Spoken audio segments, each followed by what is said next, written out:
Hello and welcome to Jive Talk. Today I'm pleased to have a special guest, dissident archaeologist, Twitter personality, and Substack blogger known as Stone Age Herbalist. Welcome to Jive Talk. Thank you very much. It's an absolute pleasure to be here. A great honor. And a pleasure to have you here. I'm not an archaeologist, but I have a great interest in archaeology, which is your special field, although you are a dissident within that field. And I have the view that looking at the great grave monuments of the ancient world, whether they be barrows or pyramids, the main function of these is that they make those who died in the past present in the future. And that same impetus is the essential driving force behind archaeology, although there is different rationale behind it. And I saw a really fascinating thread on Twitter from you that talked about the ancient roots of archaeology, and that there were similar behaviors in the ancient world that could be termed archaeology, making it therefore an ancient discipline. So perhaps we should begin at the beginning, and if you tell me a bit more and tell us all a bit about this ancient forms of archaeology. Yeah, so archaeology doesn't really begin as a discipline, I suppose, properly speaking, until at least the Renaissance. But you can definitely see the stirrings of something that we could identify as an interest or at least a partial systematic interest in the past, beginning with Egypt, Mesopotamia, China, and then more properly perhaps with Greece. So those sorts of civilizations where they had the cultural separation perhaps of different classes to be able to produce an elite that was interested in and had the time to spare. They were interested in looking back to their own past and trying to make sense of what went before them. So for the Greeks, the Egyptians were already a profoundly ancient and bizarre civilization that seemed to spawn all kinds of strange cults and weird religious practices. And for the Egyptians themselves, their civilizational continuity is so long that at various points they didn't so much forget as just sort of rediscover parts of their own history.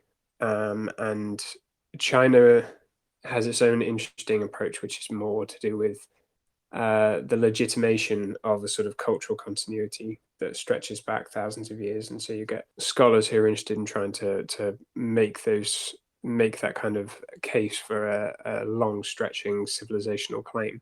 So perhaps the Egyptians are probably the oldest place to start, I suppose. They, at least by the sort of the 12th dynasty, you get an intentional renaissance in trying to copy art styles and architecture from the sort of older kingdom periods. And then one of the first people that I suppose has been identified as a proto-archaeologist was the son of Ramses II, and I'm going to absolutely butcher his name, but Kemwese, who was basically was found himself fascinated by older texts, by ruins of buildings outside of Memphis, and he took it upon himself to try and clear, partially excavate, and also to read into the older texts to sort of revitalize older religious practices. And I think that's probably the key impetus behind most of these first civilizational approaches to the past, was to try and legitimize both the rule. So Babylonian kings would excavate their ruins of their temples to try and rebuild them, restore cults, which would help legitimate their own rule. But also just an interest in how the past was better, perhaps, than their current, the way that they were currently living. And that seems to be a sort of cyclic version of history, seems to run through most of these older approaches to the past. But you do get fascinating things like the first museum appears in Babylon. Then I suppose the Greeks are probably the best example of something that we might look at now and think is actually a partially systematic approach to the past, because they split the study of history and then the study of sort of archaeos, of myths and that which comes before history proper, sort of legends, oral traditions. And so because they were able to do that, so you have Herodotus and Thucydides writing sort of proper history, as it were, they were then able to um, not just look at the past as to try and use to bring into the present for their own purposes, but to try and really understand actually what did happen, whether or not it was good. And the Greeks had quite a pessimistic view, as I think most people who are familiar with ancient Greece know. They were optimists, I suppose, in a sense, but they had a pessimistic view of the human condition, in that there was a previous golden age and various thinkers split that into gold, silver, bronze, iron, and that in the future they might even live in a lead age. like Hesiod and Plato's Critias has a very I mean the story of Atlantis seems a pessimistic view of the past, but also kind of employing this narrative of history. This is not archaeology, this is history, but to influence the behavior in the present, which in a way is in sync with what you're talking about, the Egyptian motivations with consolidation of power through revival of ancient cults and basically affecting political power and mass behaviors of people in the present through invocation of past events, archaeological or historical.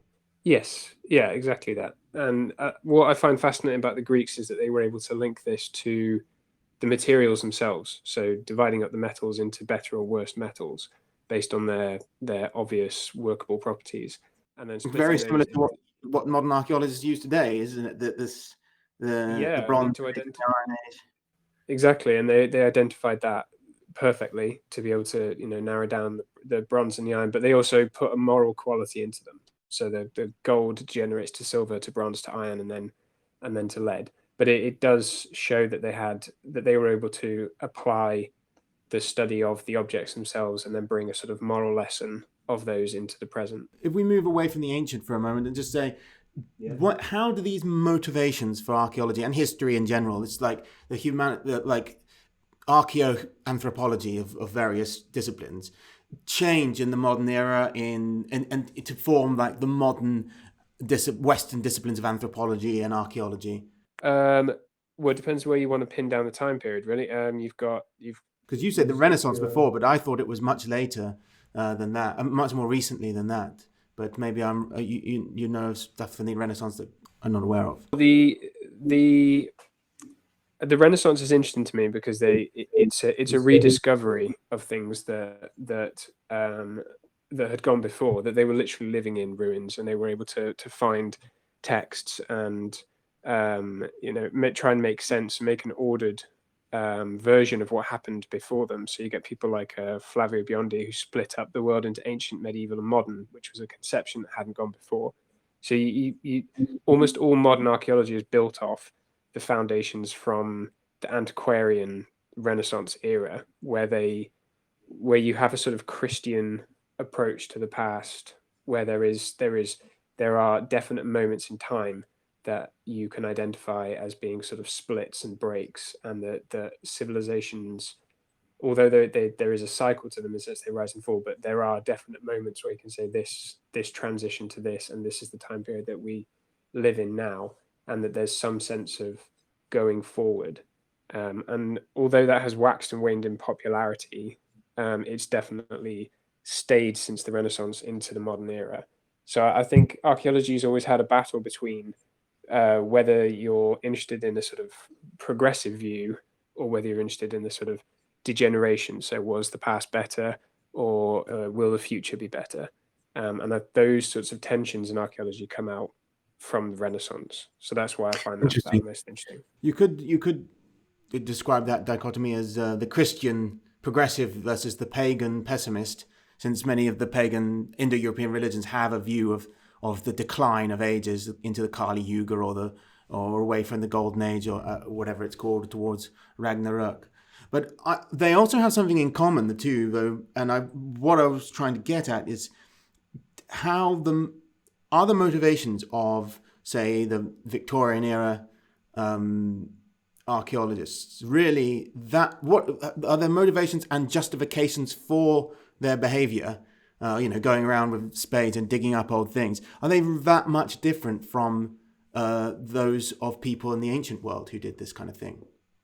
No, no. I think that the primal, to me, the disciplines of archaeology and anthropology have two primal motivations. Anthropology is an imperial discipline to try and make sense of that which is outside of you, and archaeology is the sort of the primitive impulse to try and make sense of where you have come from.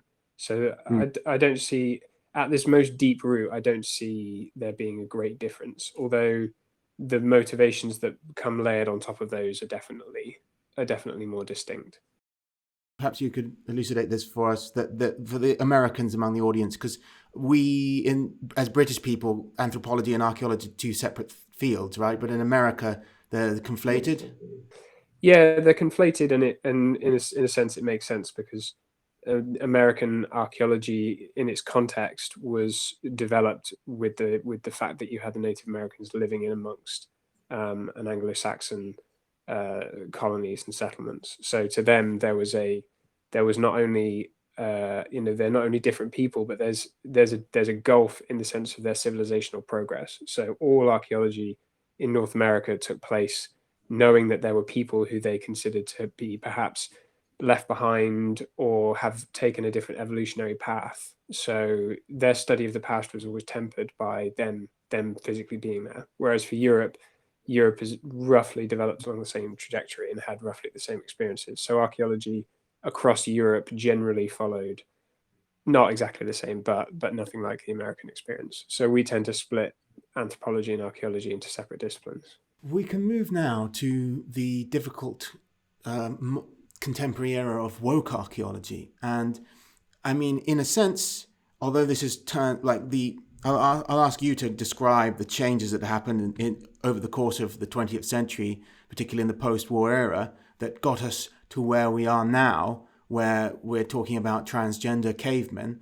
But also, I'd like to try and also question whether the motivations have changed that much, because I think at the heart of it there is an attempt, whether it comes from Egyptian pharaohs, Victorian colonialists, or modern woke people, to employ the past as a way to justify power in the present. So yeah, please explain how we got into this mess. Yeah, and I mean, I totally agree. That is the impulse, but I think it's the impulse of whoever has the dominant hand in the field, and they will always use it for however you see fit within whether you believe in that ideological framework or not. But archaeology doesn't really make sense, modern archaeology, without two main things. One is stratigraphy, which is the idea that the past, you can literally dig down into the past, which is something that didn't really make sense prior to the sort of geological revelations. And then Darwin, so the idea that of human evolution, and then not only human evolution but social evolution. And so in the Victorian era, they had to make sense of a world which was really very confusing. So you had not only did you have Europe and North America, but they were coming into contact with people from all over the world. So you had, Inuit, Polynesians, hunter-gatherers from all over the world, and trying to make sense of any kind of historical narrative that fit all of those together in any kind of systematic way is something that we're still trying to grapple with. How exactly everyone ended up on such a different trajectory. But to take it back to Europe, somewhere around the 1860s, you get what's called culture history, which is the idea that um, different different people live in quite distinct cultures, and those distinct cultures have their own material culture, their own histories, and their own inbuilt sort of norms, trajectories, and also their own biological distinctions between them, so ethnic distinctions as well. So culture history in Europe is really trying to make sense of why different styles of pottery appear in different regions and then how they change. And it really comes down to how technologies and people diffuse and how they also invade and collide with one another to produce the kind of mosaic checkerboard risk board style archaeology that they kind of recognized, and I think we start to recognize again now, which is part of the problem with the sort of the liberal progressive history of archaeology. But I'll get there. So that particular style of archaeology, culture history, was very dominant up until at least the Second World War, and post World War archaeology fully rejected this, because not only did it provide some ideological underpinnings to the Axis and the Nazi powers, but it also came with it an inbuilt sort of hierarchy of how humans have progressed. So some humans essentially have developed better and have progressed up the civilizational ladder faster and better than others, and that was inbuilt to the idea of culture history. So post-war, that was rejected in its entirety. So if you follow someone like Gordon Childe, who's a massive name in archaeology, you can see in his own work that he starts out as a culture historian and then ends up as a Marxist, and that his own life story follows the exact sort of pattern of how archaeology develops in the post-war era, which is to essentially dismiss that form of archaeology and then start from a more materialistic, scientific, but also egalitarian and When you say sort of. egalitarian, you're talking about he is imposing an egalitarian ethos into the subjects he's studying, or onto the people, the cultures he's studying, or that he uh, employs an assumption of egalitarian uh, ideology in the practice of when studying. Like, what do you mean by in this context? So in this context, it would be to flatten out human history in the sense that all humans are the same, and the way that they have progressed is the way they have progressed, and that you have to take a sort of relativism and say that there is no culture that is better. No culture is better than another. We have all just developed on our own path in our own way, and that ran in counter to the culture historical model that came before it. So when you combine sort of Marxist, economic, materialistic views of history, you replace culture, ethnic, and racial struggles with class struggles, which was definitely more of a dominant thing. So by doing that, you can then introduce the battle over some, as we're all familiar with, most history as it's taught today is essentially about the struggles between peoples and elites, rather than between peoples. So Struggle for that resources, or struggle also to cope with climate change, are popular narratives. Yeah, I mean, climate change does become a topic around about the 60s and 70s as it enters into mainstream discourse. I mean, archaeology is not in any way shielded from the wider social currents. So as they all appear, the different revolutions, the women's movement, the gay liberation movement, climate change, all of these, they find their way into the field relatively quickly. Um, but in general, post-war archaeology has a different flavor to pre-war. One is more of a focus on technology and science. So you get things like radiocarbon dating becomes a major force to try and understand the chronology of different times and places, to try and impose things like behavioral ecology, so borrowing things from different fields like zoology and so on, and then also just becoming what they call processual archaeology, which is to try and be much more, instead of sort of speculating, is to try and ground archaeology in a sort of hypothesis testing mode and scientific method. Um, it sort of works. It doesn't. It doesn't. It has some value to it, but it certainly doesn't work in the way that its founders wanted it to. But then by the time you get to the 1980s, you get what's called post-processual archaeology, which is a sort of, not a full rejection, but a partial rejection of the sort of rationalist scientific approach to the human experience, which most of us would see as fairly valid. You can't fully try and understand human history just through scientific experimentation.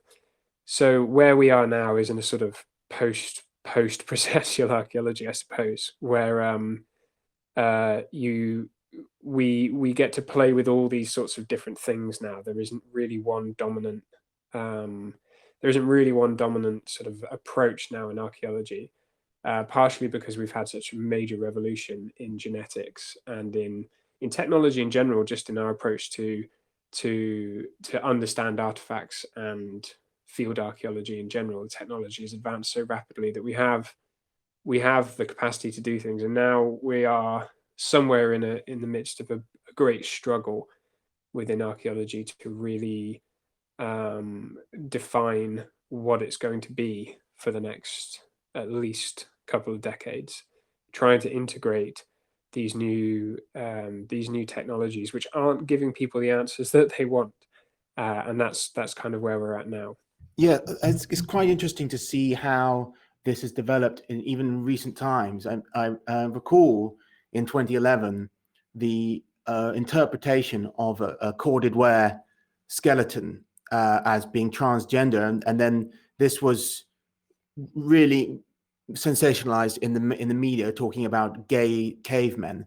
I don't. I mean, I there's a know, it's problem calling a bizarre. corded ware person a caveman in the first place, since they never lived in caves at all, nothing to do with caves. But the I know I saw you had an excellent blog about that on the origin of Two Spirit, which isn't just an influence on archaeology specifically, but it's something that I see very influential on in his study of religion and the study of history. And even among our circles in the right, a lot of people like Ed Dutton have accepted validity of gay shaman theory to explain the rise of religious behaviors. But maybe you'd like to talk a bit about the influence of Harry Hay and the rise of this kind of queered anthropological approach to religious behaviors and to religious concepts like Two Spirit of the Native Americans.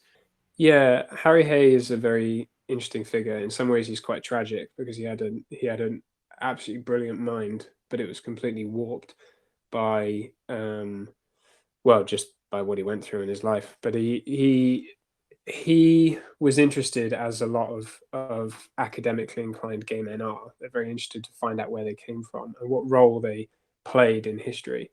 And this isn't a theme that he invented, but he certainly made full use of it, which is to try and say that the theory goes something like gay people have always existed, and therefore they must have an evolutionary role.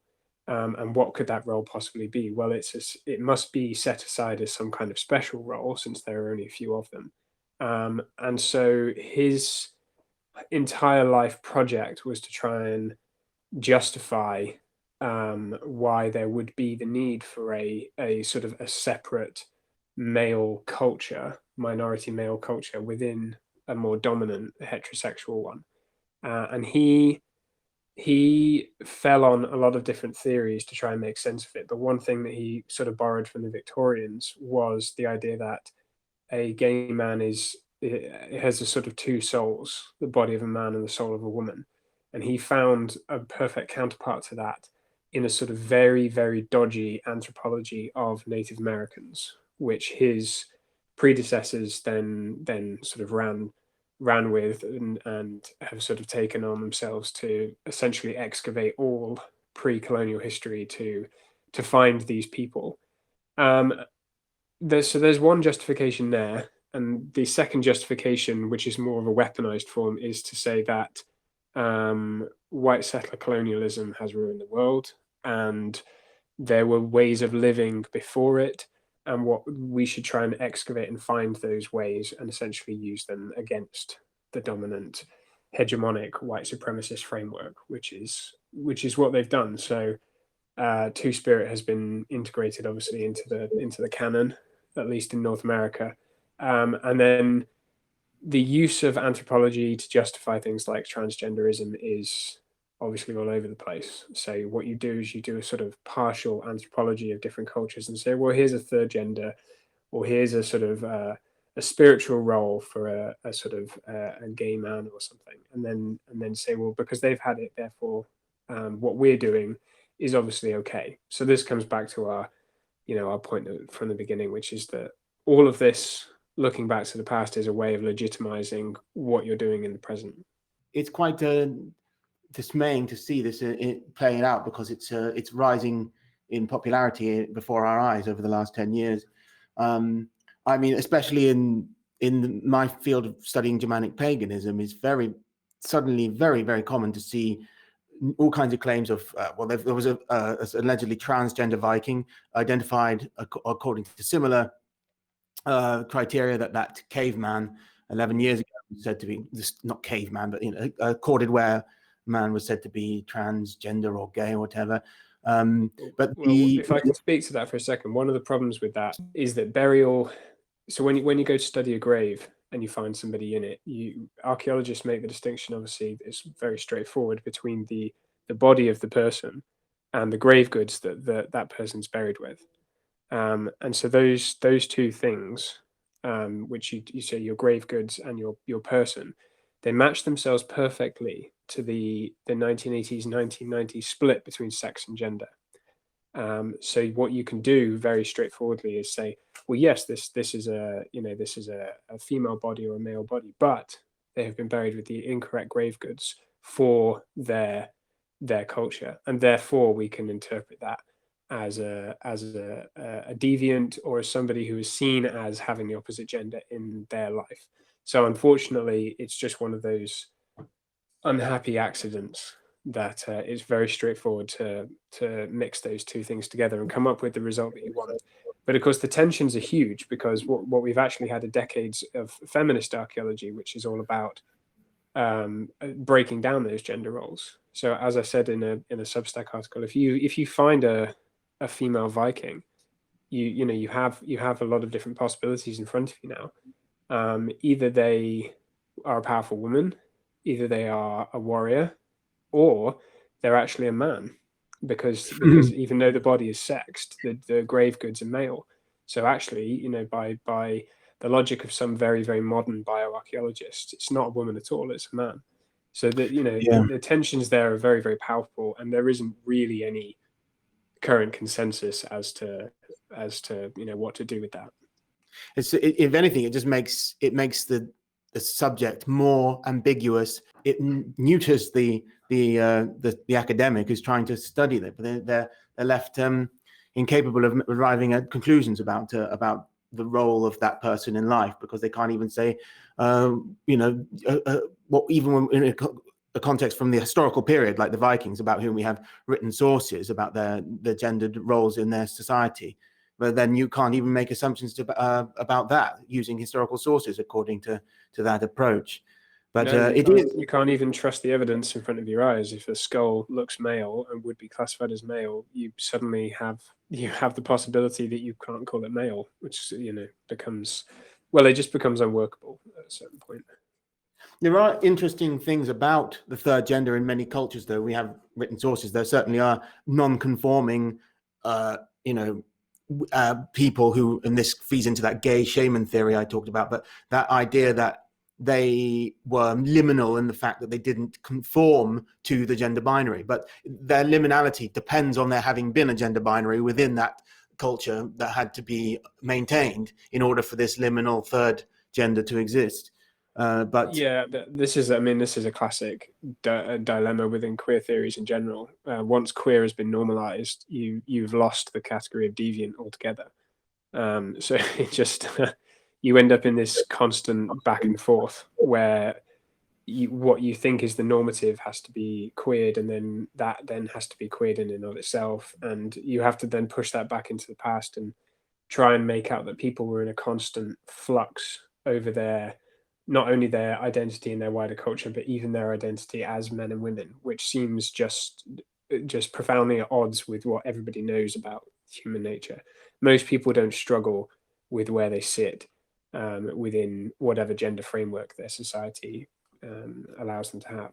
I also remember reading a very interesting journal about deviant burials in the archaeological record, and that included all kind of, archaeologists use that term deviant burial, which can not necessarily always have negative connotations that you might assume, but very often it seemed that they do have, and the deviancy of the deceased is dealt with in a cultural way by the people who dispose of the body in a way that doesn't seem very respectful. And it's because of this behavior that we can classify the deceased as deviant. But it has to be noted that they are rejected somehow socially, and that's what allows us to call them deviant. They're not necessarily integrated and integrated into their society or celebrated within it.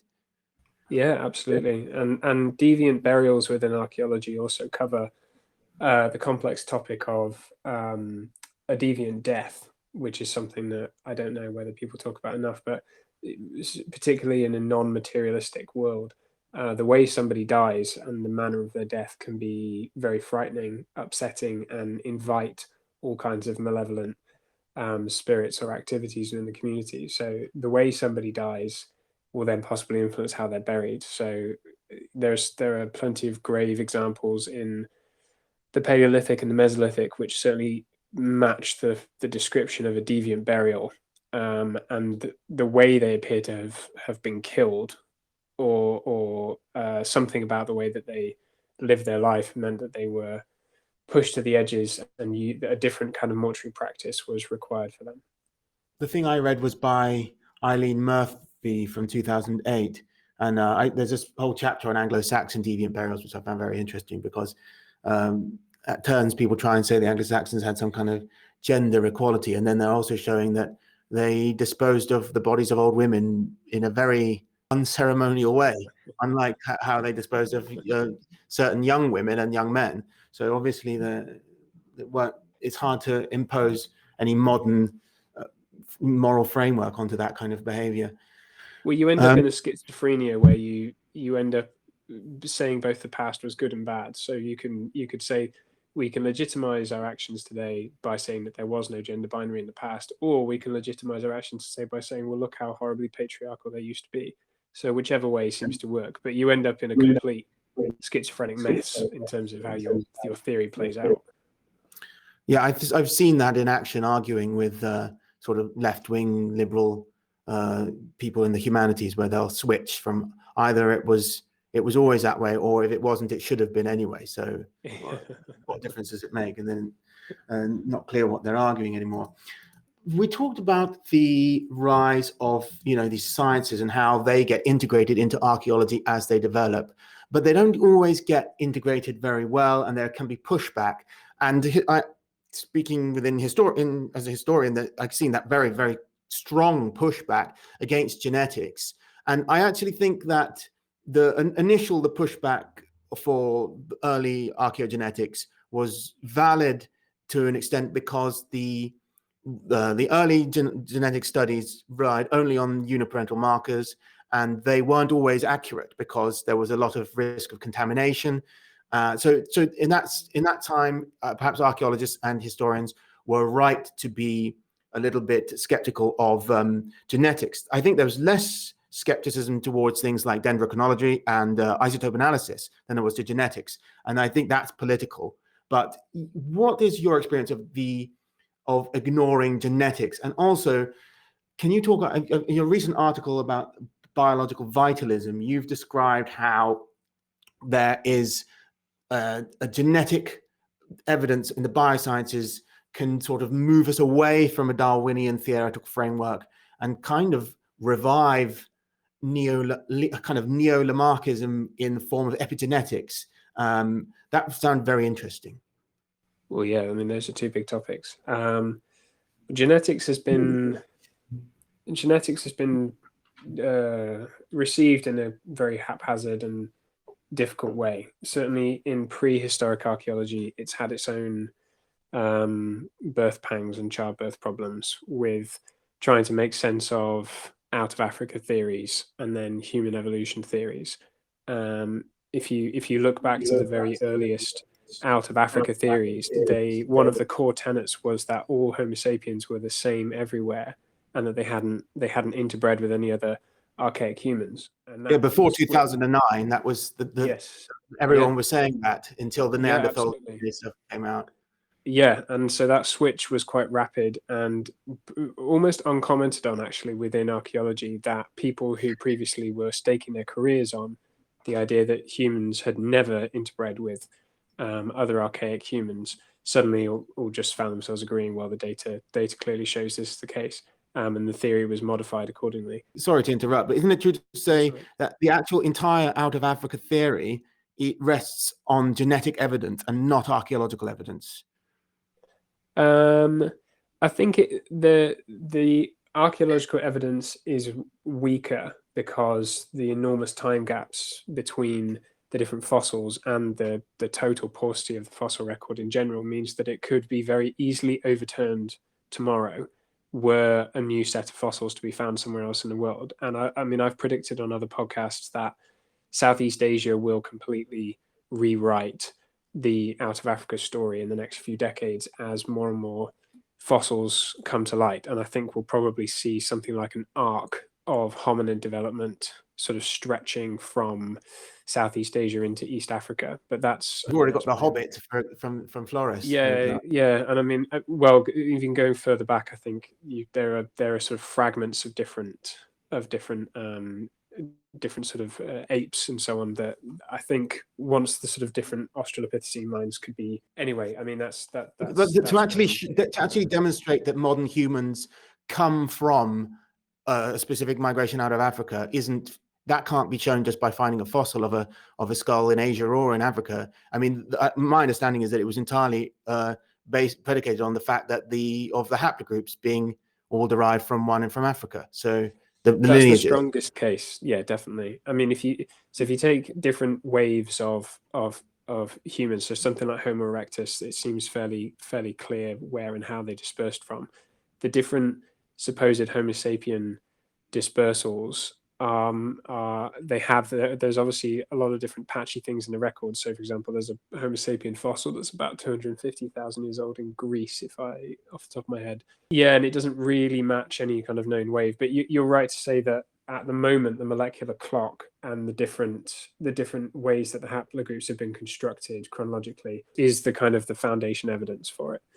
I only brought it up to show that, like, whatever attitude archaeologists take to genetics, they're willing to completely upturn their their beliefs of the past in favor of genetic evidence when it suits them, in the case of the out of Africa theory. But other times they'll be more that is controversial in a sense, because we do have this paper from Australia that showed that they had a haplogroup that was unrelated to any other, that couldn't be fitted into any other sequence within the current out of Africa framework. But unfortunately, that skeleton has been buried secretly, and we will never be able to know. We'll never be able to know what happened there. Very suspicious. The paper has been refuted, but I mean, the suspicion still stands that there is a more complex human story with Australia than we are allowed to know, unfortunately. Well, I have no doubt that Australia seems very interesting, and the fact the Australoids got there so early, much earlier than previously believed, is very intriguing. But it does seem that there are strange things going on in the world of archaeogenetics, like with the new Reich paper of the Southern Ark, the burial of and like hiding of what their sample they got from which was very suspicious. No one knows what's going on there, but yeah, don't want to get too conspirational, but yeah, you were about to begin an interesting description of how genetics can be rejected or questioned by modern archaeologists. Yeah, so like you said, the earliest genetics was quite simplistic, quite crude. I mean, it was very much sort of uniparental markers and so on, but it was powerful and obviously was integrated into archaeology. The recent sort of high throughput genetic screenings and the ability to do sort of full genome scans, and not only one but dozens and dozens within a single paper, has completely upended, as you know, it's completely upended how archaeology is done now. And so we have found ourselves in a position where the geneticists have so much data that it's very hard to construct a narrative from it, and new papers keep emerging on a weekly basis, not just with the European Bronze Age, which is obviously one of the big focal points, but just globally there is so much data now genetically that we're in a position of almost overload. But what we have is an old guard of archaeology which if it doesn't fully reject genetics, it is incredibly suspicious of it, and it finds itself outflanked by the genetics and is currently in the position of trying to clamp down on how genetics is done. And that's so, for example, the bell beakers are a very prominent example within British archaeology. We've had for decades a consensus about how that pottery was moved to Britain without people. And obviously, it only took one major paper to completely overturn that. And that it would be hard to overstate how distressing that was for modern archaeologists working in Britain or working on that time period, because it undermined at a stroke very, very well laid out and careful theories about bell beaker migration. And that's not just happened in this field, that is happening. It's like a lot of hand grenades going off at once. That's happening everywhere across all sorts of time periods and geographical locations. And so we're really in a kind of a point where everyone's reeling and trying to make sense of what's going on. And the inevitable pushback is already here. We're in that phase now of whether archaeologists are going to, as geneticists, are going to be able to continue to do their work, or whether there's going to be some new approach in Western archaeology that's going to capture genetics and put it under the thumb of more traditional text-based and artifact-based archaeology. Can you describe why? Because I mean, I know why there are some rejections of the idea of a bell beaker migration. It's the same reason they don't like an Anglo-Saxon migration or an Aryan migration.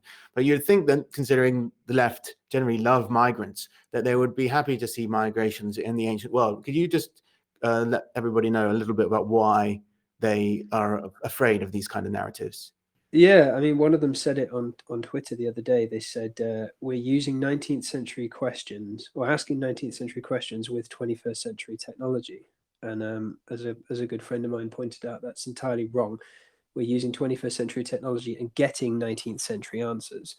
And that's what they're frightened of. What they're frightened of is the spectre of culture history, which hangs over the discipline, and a return to a form of archaeology which privileges ethnicity, race, and culture above the intra-group statuses, and the privileging of migration, movement, invasion, displacement, and anything to do with what they could call risk-board archaeology. That all of that feeds into what they see as the dominant Western hegemonic narrative, which is the justification of colonialism, and all of its accoutrement theories to do with race, sex, gender, and so on. So for them, this is a disaster, because it although all the geneticists involved generally are very left-wing, liberal, nice people, they tend to be a bit more just sort of on the, get your head down and get on with your work kind of thing. But they aren't out and out racists by any stretch. But the results they have produced, unfortunately for them, seem to match much older theories of how human evolution and cultural development has worked. So, and each one obviously has its own flavor. So the Anglo-Saxon migrations, there's been a lot of work to not only disprove, but to try and abolish the Anglo-Saxons altogether, as you know better than I do. And obviously, with the Indo-Europeans, that comes with its own history of pushback. And each case study has its own flavor of why it's wrong. But by and large, genetics has blown up all of these very carefully managed theories, and they're very, very angry. Good. But I'm glad. It delights me to see them squirm like this. But can we also go back to what I asked before? Because it's not just the old guard of history and archaeology that have been challenged by the advances in genetic science, because the old ideas of evolution even are now threatened. Your very fascinating blog post was saying that there, things like the inbuilt tendency for beauty and symmetry in evolution are not random, and that things that animals inherit, like complicated behaviors such as migrations and building, very complicated nests, which are not learned behaviors, they're inbuilt in their genes, they're not fully explained, and that this new science of epigenetics may go some way to and a kind of revival of Lamarckism could end up being a suitable explanation for them. Yeah, but this is definitely more of my own pet interest in vitalism and biology, which I don't make any great claim to have said anything original, but I do enjoy synthesizing and updating theories from previous time periods. But biology has a lot of gaps in it, and the more we dig into it, particularly the optimism of the early 2000s, the genetics, where they were absolutely convinced that this was going to crack the code and we were going to have full mastery of life. Every time you dig further into it, you find that it expands away in front of you in just bewildering levels of complexity. So that the genome is just so bizarrely complicated, and then to link it to the rest of the cell. So one of the things that you're taught if you do undergrad biology is the central dogma of biology. And I don't want to complicate things too much for listeners who perhaps aren't familiar with the biological sciences, but basically the traditional theory of biology is that information can really only run in one direction, and it can only run from DNA outwards to the rest of the cell, and then by extension to the rest of the organism. And a number of different breakthroughs in biology have basically proved that all of these different steps in the central dogma are wrong, and that there are feedback loops to DNA from the organism itself, which becomes very complicated then, because what you're saying is that the environment not only impacts your individual within their lifetime, but it can go on to then impact your children and your children's children. We're kind of writing our own genetic code as we go. Yeah, to a degree. I mean, biology certainly has limits. It's not completely plastic. You do have to respect the limits of chemistry and physics, but there are ways and mechanisms by which an organism can influence its offspring through the actions in its life, both for good and bad. Obviously, it's not always a good thing. But more deeper than that, I suppose the spectre of vitalism has never been fully abolished from biology, and vitalism basically saying that there's something in biology that's not fully material and can't fully be explained by the laws of physics and chemistry. It was very, very popular in the 18th, 19th century, and then was thrown away, but has always kind of clung to the field, because there is always this difficulty in explaining both very, very low level biological phenomena, but also very high level biological phenomena. Things like very, very simple behaviors within animals, such as an instinct. So, a rabbit, when it's born, has an inbuilt fear of the silhouette of a hawk.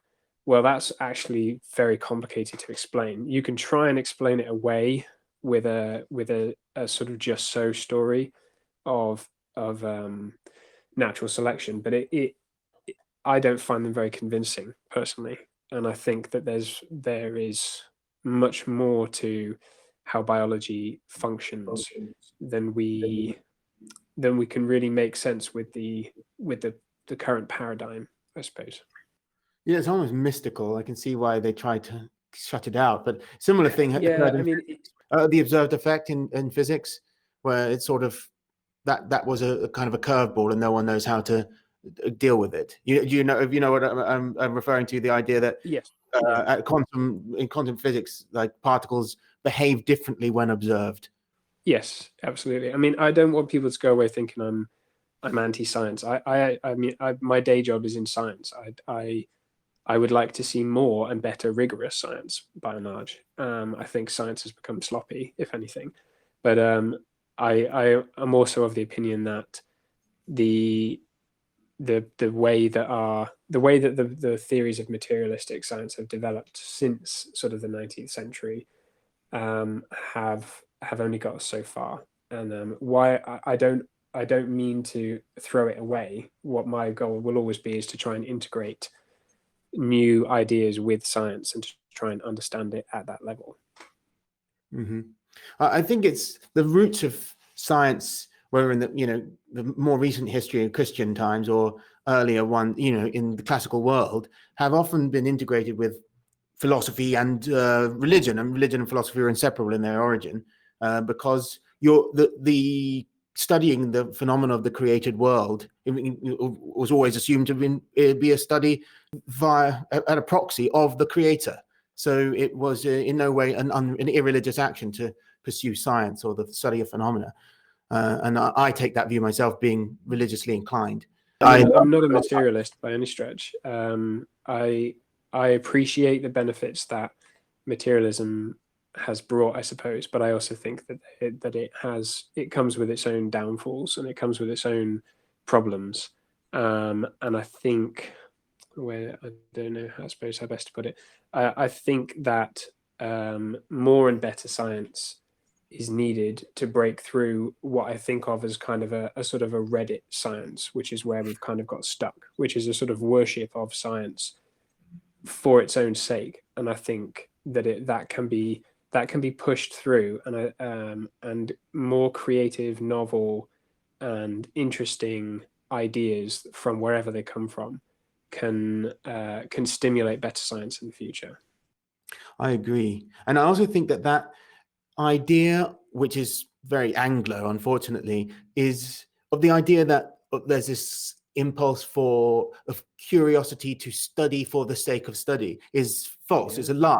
It's not true, and it's the same thing in archaeology. We discussed earlier in the podcast that the impetus behind this behavior was to consolidate power or to change behaviors. It wasn't just a mechanistic curiosity to accumulate information for no actual purpose. And I don't trust people who claim to be that, whether they be historians or scientists or whatever, because I don't think that's actually how human motivation works. I think there are individuals who are, I suppose you could call them, autistically inclined enough to essentially do work that they don't see as any value to anyone else, and I think that's fine. But when you start to institutionalize it in any way, it inevitably comes with all the human motivations that come with any kind of practice where humans have organized themselves into groups, and archaeology is no different. In fact, archaeology is worse in some ways, because it taps into all of those primal motivations about how we understand history and what we use it for in the present. Another thing that you've written about is and you've spoken about just a moment ago, was the Bell Beaker phenomenon, which is this now controversially associated with the spread of a genetic signal from its epicenter in Upper Rhine area, and where it had close connections to the single grave culture, which is a corded ware culture slightly to its east and north, towards North Germany. But the actual archaeological study of it didn't even pay much attention to that region, because it held the epicenter of the phenomenon of the beakers from which the culture takes its name to be somewhere near Lisbon, Tagus Valley, and to have perhaps been spread after from that region after having been first influenced by North Africa or some other place. And you wrote about this recently. And the problem is, and I've seen modern archaeologists trying to synthesize the old and the new narratives, because the Bell Beaker folk, whether they be in Ireland or Spain, have their origin in Holland. So, but we're supposed to believe somehow at the same time that the pottery that defined their culture moved in the opposite direction, from southwest to north and eastward, which seems to me a bit of a problem. But you still hold on. You still believe that Africa plays a role in the Bell Beaker phenomenon, don't you? In the sense of its material culture, yeah. I mean, if you take a modern analogy, for example, something like an AK-47, the groups that use it and where the AKs end up are not going to match one-to-one. And this is one of the chinks in the armor that sort of more progressive archaeologists try and use to prize the genetics away from having any any validity. But I don't think this is a weakness in any stretch. I don't think it's it doesn't undermine anyone's theory to say that a particular form of material culture and the way that that has been used may have been invented by one group and then has spread. Just like, let's to stick with the AK-47, for example, if you were to excavate it, in the Congo, and then be told that actually it originated in the Soviet Union, well, that wouldn't make much sense if you tried to only match it with one group of people. So I find the origins of the bell beaker, in the sense of their material culture and obviously the people who were using it at the time, to be very interesting, because I see it as it's a novel and different approach to power, and also particularly how men relate to groups and bands of warriors. So drinking as a particular culture, prizing the actual beaker itself as having some kind of ritualistic power, is, I think, an interesting development. How it moves and then spreads with different people, I think, doesn't need to undermine where the pottery itself originated from. It doesn't need to, but I still, I'm going to tell you why I think I just don't buy it anymore. Because, okay, so we've got and we've got now evidence that the paternal lineages of the bell beaker culture ultimately originate from corded ware, and the corded ware culture has this tradition of burying men in a similar position, not the same crouch position as the bell beaker burials, but men are buried with these earthenware vessels, not called bell beakers, but they're called corded ware because, as you know, they have corded ware. But many of the bell beaker vessels in the bell beaker culture have similar corded impressions on them, and some of the corded ware vessels are vaguely bell beaker shaped. And also the single grave culture has vaguely, from which the bell beaker culture emerged, has vaguely bell beaker shaped vessels, which are used in burial context. And even the early steppe people, Yamnaya, are burying the dead with vessels for this some kind of alcohol rituals, that just like the bell beaker one is, and similar crouch positions, not the same. Not all Yamnaya sometimes in a fetal position like a bell beaker as well.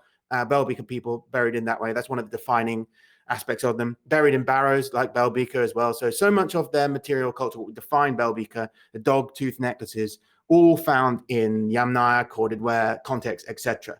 So the pottery is not like this sudden, space alien introduction to the steppe peoples. It's in all of them. Dendrochronology is given dates, the oldest ones near Lisbon, and that's why they're going to stick to that. But those are often only within 200 years, and we're talking about like within 200 years we need to date it to get an accurate idea of the spread. So I don't think that's good enough. And then the other thing is the similarity to the African pots. I don't have a very good knowledge at all of that pottery, so I can't form an educated opinion on it. But it doesn't seem to me to have such a great resemblance to the stuff in Portugal that compared to that which is found in other steppe cultures that are spreading the similar material culture of the bell beaker culture, that you could definitely say it was from that. And finally, even if we accept that the spread of the bell beaker culture is mediated with the spread of the steppe signal, which is originating in ultimately from the steppe, but coming in from Holland, from the Netherlands mainly, in the context of bell beaker cultures. But if the pottery was spreading in the opposite direction, we would also see a reverse spread, a more significant reverse spread, I would imagine. Although there are some like French individuals found in, like French bell beaker people found in England, for example, that there is a slight one, but it's not very much. And surely you would be seeing, unless we go for the old pots aren't people thing, except we can tell that the spread of the pottery is associated with the spread of this Dutch signal and not of this Portuguese signal into the northern bell beaker region. So I just think that needs explaining. But sorry to go against your theory, but what do you have to say to that? No, I mean, I don't have any great dog in the fight. The reason I wrote this article is I had a moment of what some of my friends are called steppe weariness, of essentially trying to link everything back to the steppe. And so I was interested in a comment made by Volker Hade in his 2017 paper, which was basically trying to find which was basically trying to sort of point out that actually this sort of mega steppe culture, I suppose, just sort of appears in Portugal, and in the sort of Iberian Peninsula. So mine was more of just the curiosity of how far can any of this evidence line be pushed, and I don't find it especially convincing. I'm not going to lie to you.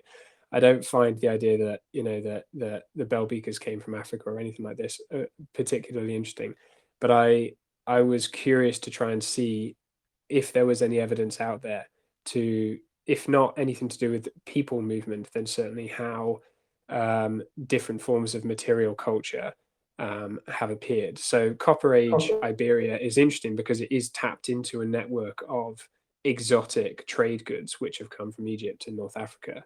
Things like ostrich eggshell beads, this sort of crystals, ivory stuff, and gold. And even you mentioned it in the article, but even in Britain, the Belbeaker people have got Egyptian faience beads, and in Ireland as well. So Yes, the entire Belbeaker culture seaboard is connected to Near Eastern cultures for sure. And there's Phoenician colonies in Belbeaker Iberia. So I mean, it's definitely certain that they had connections to the Semitic and Afro-Asiatic cultures.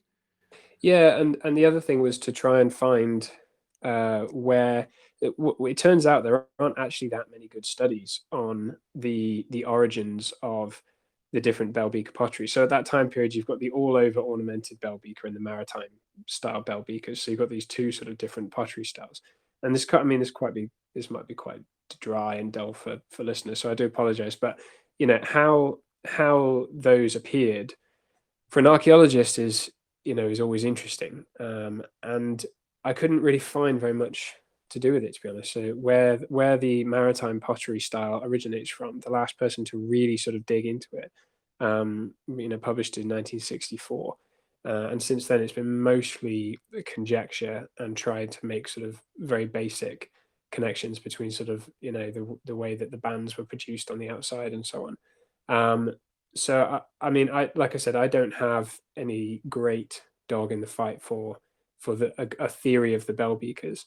My interest in writing it was to try and dig into the literature to see if there was to see what sources of non-step influence that there were, in the kind of traditional origins of the sort of pottery bearing culture, at least.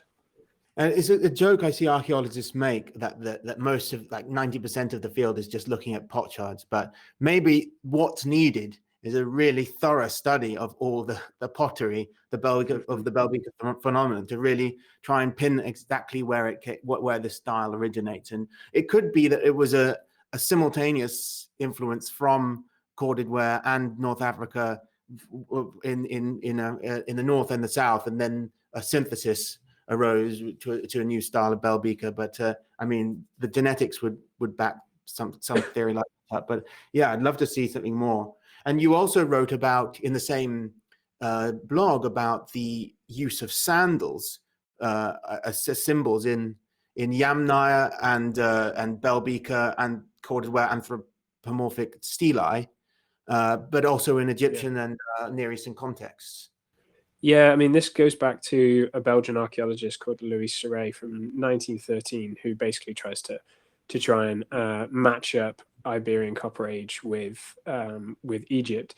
I find it the weakest part of any of the evidence for cross-cultural connections into Copper Age Iberia, but these are the sorts of things that I find very interesting, mostly because I can't do them in my own work.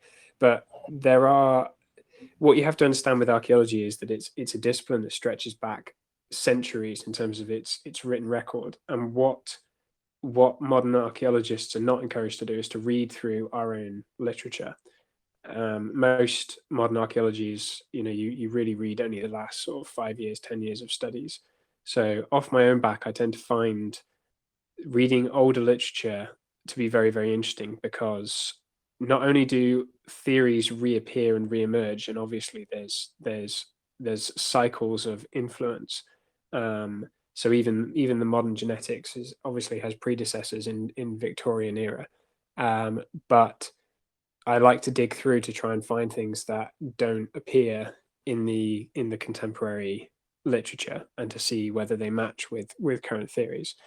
As it happens, this particular thing to do with the sandals in Egypt actually comes from a paper by I think it's a French woman, where she's basically screeching about the steppe, and she doesn't like that her field has been taken over by concerns about Yamnaya barbarians about taken the Yamnaya, yeah.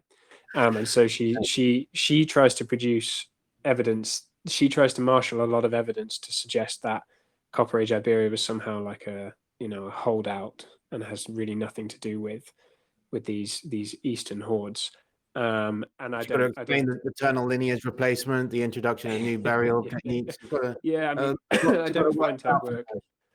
I don't find it particularly persuasive at all. But I noted it down because it's the kind of paper that nobody will really read, especially the older connections to sort of much older time period of archaeology, sort of the Edwardian era, where they really were trying to match up Egyptian and Copper Age cultures across Iberia and Italy. But like I say, I found it more curious than convincing. Dan Davis, in one of his videos, talks a bit about the anthropomorphic stelae, and I think he shows that some of the oldest ones come from Italy, pre-Indo-European Italy. So it's definitely something that is, while it's very much associated with steppe cultures and spread of steppe cultures, is also in cultures that have nothing to do with the steppe, don't have any steppe ancestry, and are not Indo-European. So it's like, did the Indo-Europeans borrow it from somewhere else? They seem to emerge in different parts of Europe almost simultaneously, very far apart. So it's not very clear where that tradition came from. It certainly can't be conclusively said it originates with the Yamnaya. But Yeah, that's just the stelae themselves. I'm not talking about the sandal motif, which is another matter altogether. And you didn't mention in your article, but there's the soles of shoes are some of the most common of the Bronze Age petroglyphs in Scandinavia. That's repeatedly used. And I didn't know that the sole motif was such a big thing on the stelae as well. I think what we've found ourselves in this sort of, I suppose you can call it this dissident online archaeology space, we found ourselves in a meme where the steppe is obviously of prime importance, and this invasion from the steppe is the energy that produces the Europe that we're the sort of the power of Bronze Age Europe, I suppose. And one of the kind of meme ideas is that the Neolithic forebears of this were weak and culturally irrelevant, and essentially a kind of almost a kind of egalitarian feminist longhouse meme. And that's I'm not blaming. It is just wrong. I mean, it is just wrong. And although it is a very funny story, and I think it helps cement different time periods and things in people's minds. I know Dan, the cartoon version helps. It's a good introduction to it. Exactly, it is useful. But I know that Dan and myself and other people who are sort of working in this strange online space are trying to find ways to sort of push back against that. So I mean, the stelae is just one small example of shared influences, I suppose, between the steppe and Neolithic Europe. But by and large, the idea that all innovation must come from the steppe, I think, is what drove me to write this blog in the first place.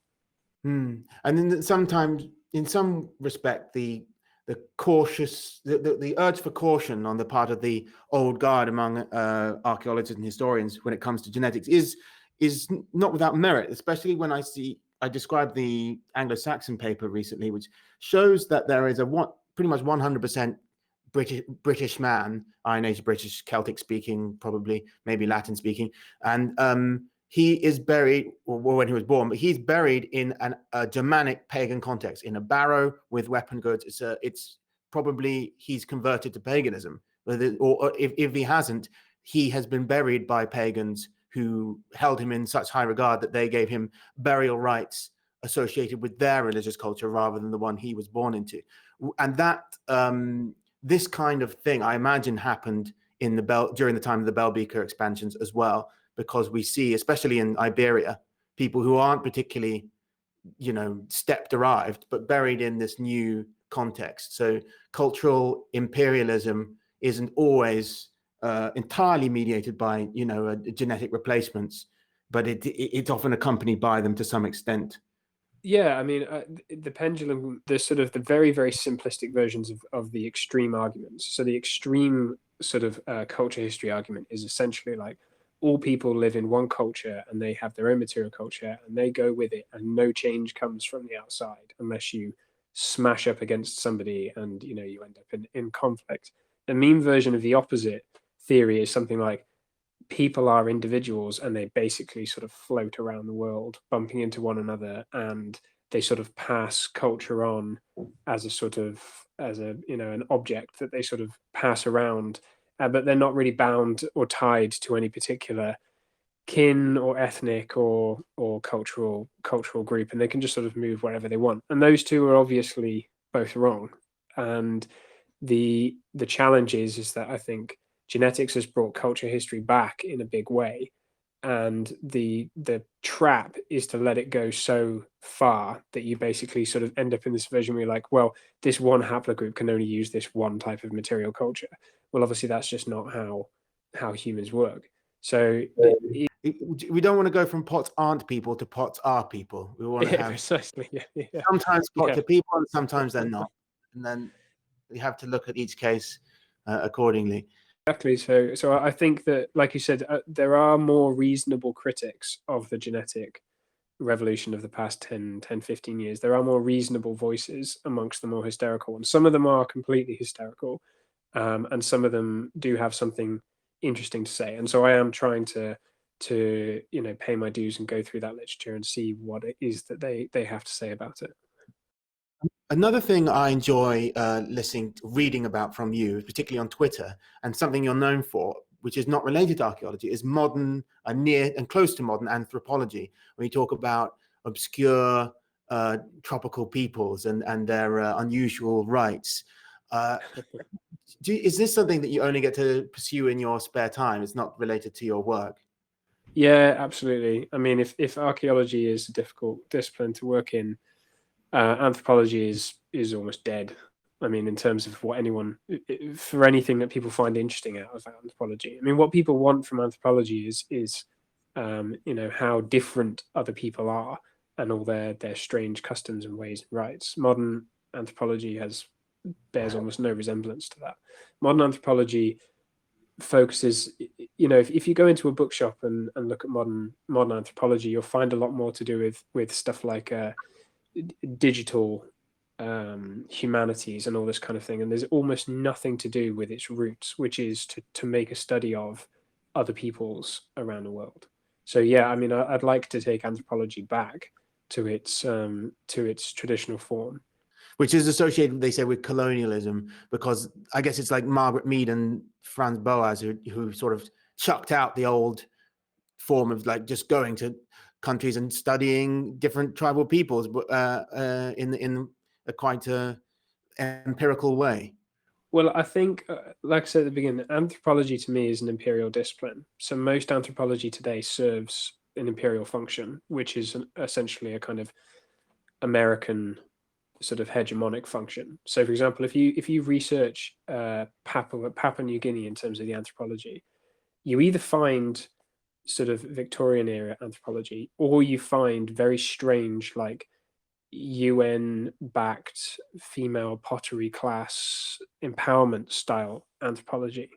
And it's very obvious where the power dynamic has flipped. And what you actually want is just an interesting study of headhunters or something. And those those are more difficult to come by without going back into the older literature. So modern anthropology serves the purpose that anthropology has always done, which is to soften up and make a study of the world of the imperial context it finds itself in. When I traveled, I'm lucky enough to have been to the Amazon twice and met some different indigenous peoples.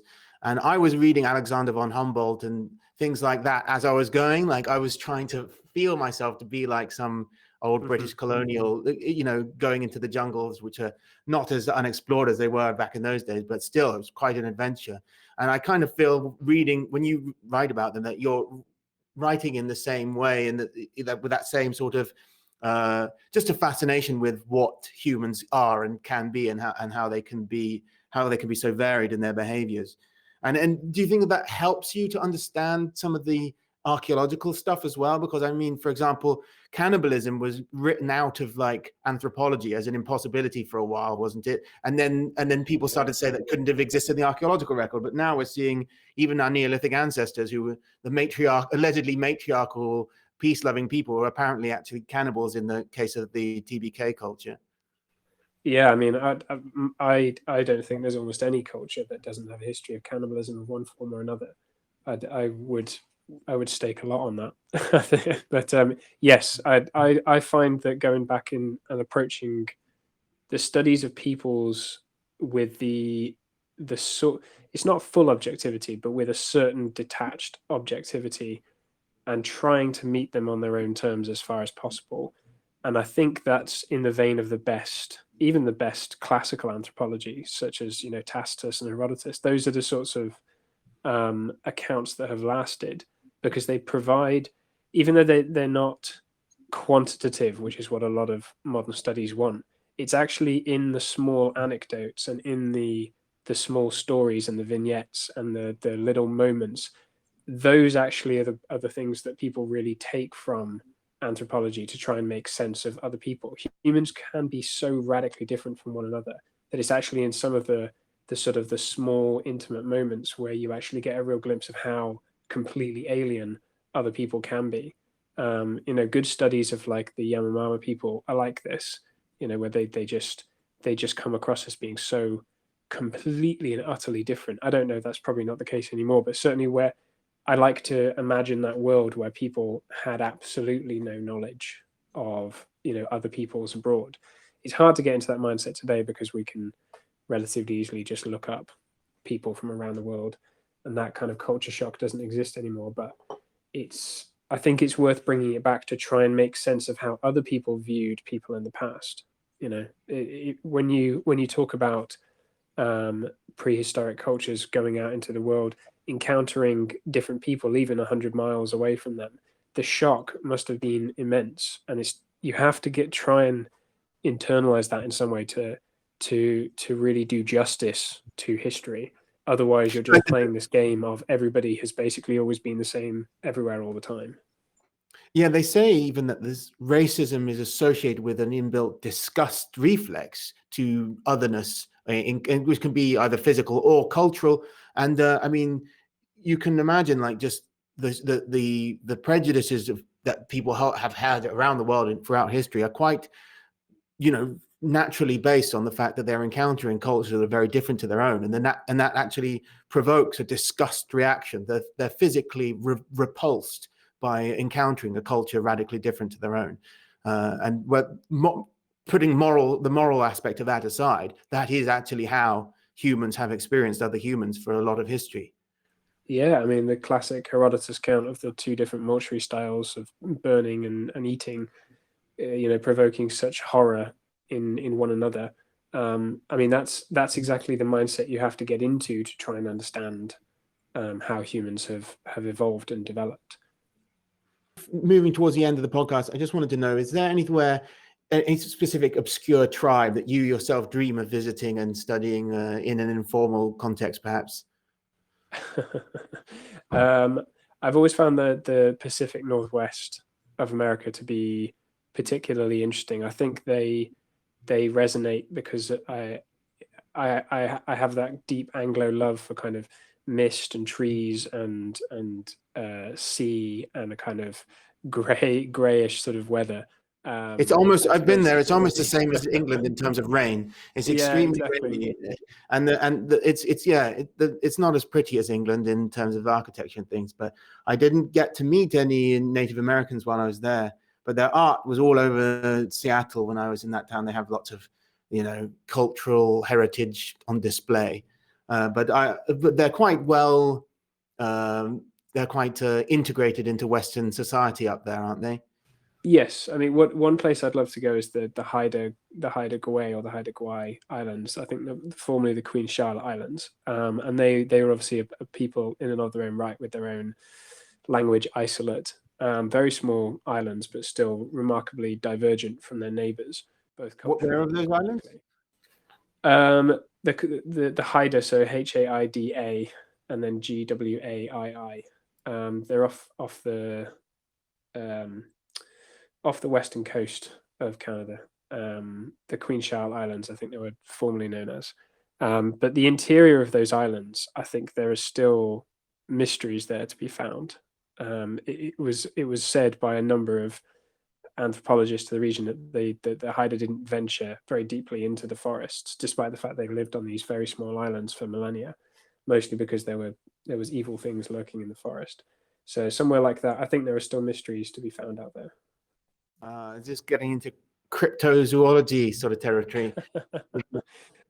I would just like to find, evidence for things of peoples doing strange things, regardless of any kind of my belief in cryptids or anything supernatural. I would love that shock and that thrill that the earliest kind of archaeologists and antiquarians must have had when they uncovered something that is almost Lovecraftian in the kind of realization that there must have been something very profound here that I have not experienced before, and it's completely alien to me.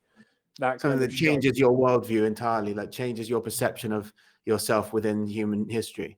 Yeah, I mean, I've been on plenty of archaeological excavations, and they are always magical and fascinating. But to discover something that's so, imagine being one of the earliest antiquarians to uncover a cuneiform text, for instance, or an Italian Renaissance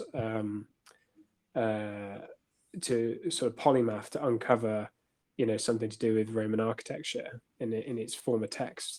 Those moments must have been so shocking and opened up this sort of vista in front of them of just, I can't believe how much bigger the world actually is than what I sort of previously took it to be.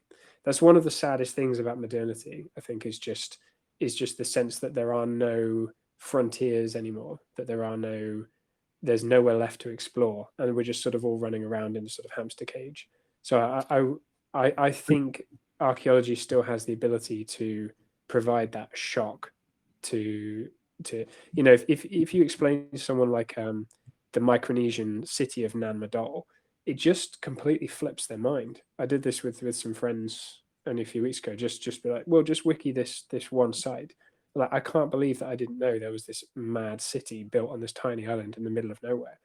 Those are the sorts of moments that I think archaeology can give you, even if it's not, if you don't make it a sort of a life study. I think that's the attraction that it still holds for people. Yeah, and not only do we have that opportunity to bring the past to the present and the excitement that entails, but we can, as you've done in this podcast, discuss the past of archaeology and make that past present too. When great men, adventurous men, enterprising, went and uncovered things from the ancient past and changed our perception of ourselves as humans, as Europeans, and set forth this wonderful discipline to be continued and hopefully reformed away from its sort of diversion that it's gone down. Well, it's been a pleasure to give your listeners a little glimpse into this world. I'd recommend the book History of Archaeological Thought by Bruce Trigger. He's not of any sort of based renown or anything, but he's very, very comprehensive in history of archaeological thought. And you'll find a great wealth of very, very interesting things to do with how archaeology has developed over the past 3 or 4 millennia. And how might the listeners find your content? Yeah, so I'm on Twitter at Paracelsus1092, or my Substack is Grey Goose Chronicles. If you put Stone Age Herbalist Substack, I'm sure you'll find it. Most of my content is free. I only have a handful of paid for material, and I've just published a book of my Substack essays, which is called Berserkers, Cannibals, and Shamans, which you can find at Amazon, which is also very reasonably priced. But all of the material in the book you can read for free at the Substack. So that's where most of my work is. Stone Age Herbalist, has been an absolute pleasure. This has been Jive Talk. Thank you, everybody, for listening. See you next time.